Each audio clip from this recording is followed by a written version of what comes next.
tajuk kita pada petang ni. Okey, yang pertama. Okey, emas ni dia ada aura kekayaan. Okey, jadi kalau anda lihat emas dengan kaya, ia tidak dapat dipisahkan. Pelik kan? Tapi benar. Kalau anda tengok kalau orang-orang kaya daripada zaman dahulu lagi, zaman Firaun dan sebagainya, memang banyak dia punya barangan dibuat pada emas. Dan kalau orang yang banyak duit, biasanya dia akan simpan duit dalam emas. So ini memang ada kaitan lah. Dan kenapa emas orang perempuan suka pakai perbandingan orang lain? Sebab apa? Dia ada aura dia, aura cantik, kekayaan. Okey, emas pula sesuai sangat untuk disimpan sebab nilai jangka panjangnya yang terjamin. Dan kalau kita tengok sejarah nilai emas daripada dulu sampai sekarang, harganya memang boleh katakan sentiasa naik. Jadi jangkaan naiknya lebih kurang antara 10 ke 15% setahun. Jadi berbanding dengan duit, biasanya kita akan terdedah pada risiko inflasi. Jadi inflasi ni akan buatkan kita punya duit atau wang ringgit, nilai ringgit kita akan makin turun. Okey, emas seperti juga dengan anda punya tunai, ia mudah dicairkan. Kalau anda ada jongkok emas, anda bawa ke mana-mana dan sesiapa saja, insya-Allah dia akan terima. Kalau anda nak pergi Aranu ke, anda nak pergi jual direct dengan individu ke, nak jual dengan kedai emas ke, atau nak jual direct dengan public goods sendiri pun, memang ia diterima. InsyaAllah. Okey, bila kita pegang emas ni, ibarat kita punya kekayaan tu dalam genggaman kita, di tangan kita lah. Berbanding kalau kita simpan duit tunai dalam akaun bank, ASB dan tabung haji sebagainya, so dia ada dua risiko. Yang pertama, inflasi itu turun, yang akan menurunkan nilai. Yang kedua, kita sendiri ni, duit yang ada di tangan ataupun duit ada di bank, kita akan sentiasa terfikir, banyak duit aku ni, boleh aku beli dan macam-macam. Kalau ianya menambahkan anda punya pendapatan, alhamdulillah. Tetapi kalau ianya hanya untuk berbelanja benda-benda yang kurang perlu, ia akan menjadi kebocoran. Okey. Emas juga, kalau anda perasan, banyak peniaga-peniaga belah pantai timur, cik-mek kita, banyak menyimpan emas. Dan anda tengok, di lengan dia memang banyak emas bila dia berniaga. Jadi itu sebagai modal pusingan juga. Bila mereka berniaga ataupun ada duit lebih, mereka simpan dalam emas dan letak dan beli sebagai gelang. Gelang emas lah.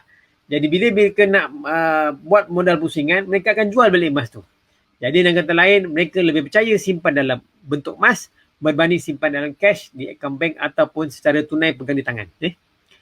Dan emas juga berbanding aset lain seperti rumah dan sebagainya, hartanah, lebih mudah dialih dibandingkan aset lain.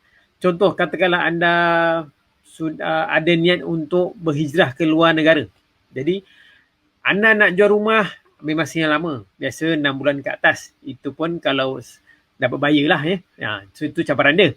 Jadi, proses itu lama. Macam emas, anda ada emas, anda terus pergi ke luar negara.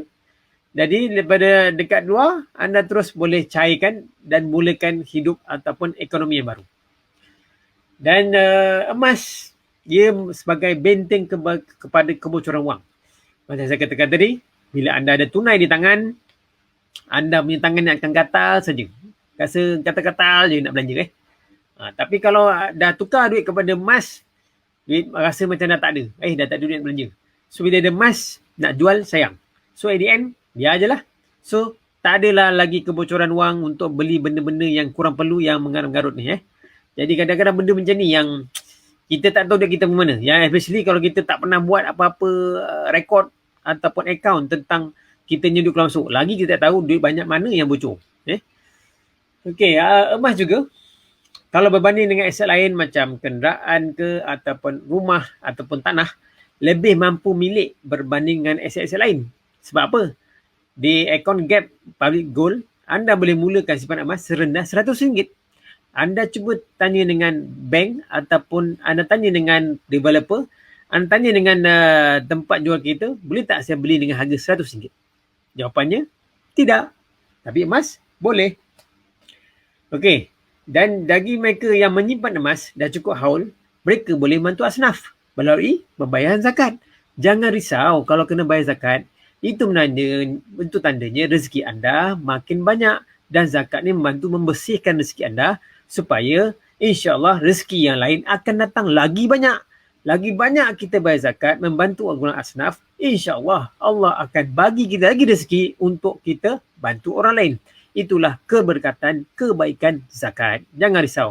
Tak banyak pun. 2.5% saja setelah kita cukup haul dan cukup nisab dia 85 gram di Selangor. Boleh semak dengan Majlis Agama Islam masing-masing untuk kadar zakat yang berbeza-beza ikut negeri. Dan emas juga, kalau anda tanyalah semua orang, lelaki dan perempuan, memang suka kat emas.